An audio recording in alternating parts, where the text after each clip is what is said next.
Je pense que je suis une personnalité pop et psy parce que dans mon travail, je le fais avec humour, mais je parle d'anxiété, de santé mentale, de transidentité, et je le fais avec beaucoup d'humour et de joie. Donc c'est pop et c'est psy. Salut, je m'appelle Lou Trottignon, je suis humoriste et voici mon interview Pop et Psy. Le point commun entre moi et un mérou, c'est que le mérou, il change de genre un peu quand il veut, quand il le sent. Et moi, je suis une personne trans non-binaire, donc ça veut dire que je transitionne vers la masculinité, mais je ne me reconnais pas dans les normes de genre de la féminité ou de la masculinité. Donc au final, je suis comme un poisson dans l'océan, à ma place.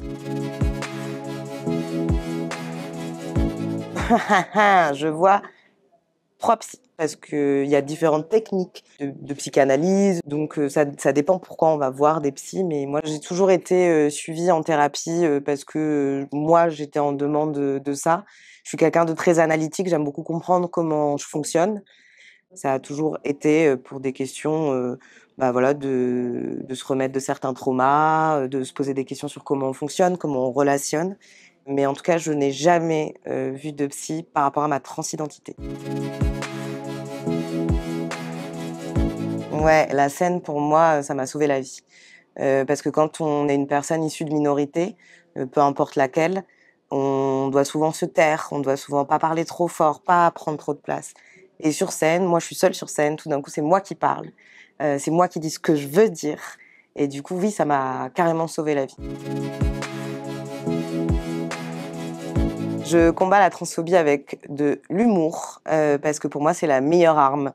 La manière dont j'écris, c'est que je prends les arguments des transphobes et je montre leur absurdité avec humour, parce que souvent, c'est assez absurde et pas fondé. Les transphobes sont très marrants, parce que souvent, ils savent pas du tout dans quel sens je transitionne. Et du coup, des fois, le commentaire vraiment que je reçois le plus sous mes vidéos, c'est Tu seras jamais une vraie femme ». Et oui, c'est le but de tout ça. C'est Please Like Me, qui est donc une série écrite par un stand-upper gay et sur le spectre autistique.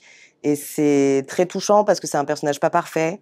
Ça parle de comment on gère aussi ses parents quand les parents aussi ont des troubles psy. Et alors la deuxième, c'est une série un peu bête qui s'appelle iZombie. Donc ça parle de zombies. Mais en fait, moi j'ai trouvé que c'était une métaphore de ouf sur comment les zombies sont traités par rapport à comment nous les personnes trans on est traitées. Je trouve que ça parle aussi de dépression. Enfin en fait, chaque épisode utilise cette imagerie du zombie pour montrer à quel point comment on traite les personnes différentes, quoi.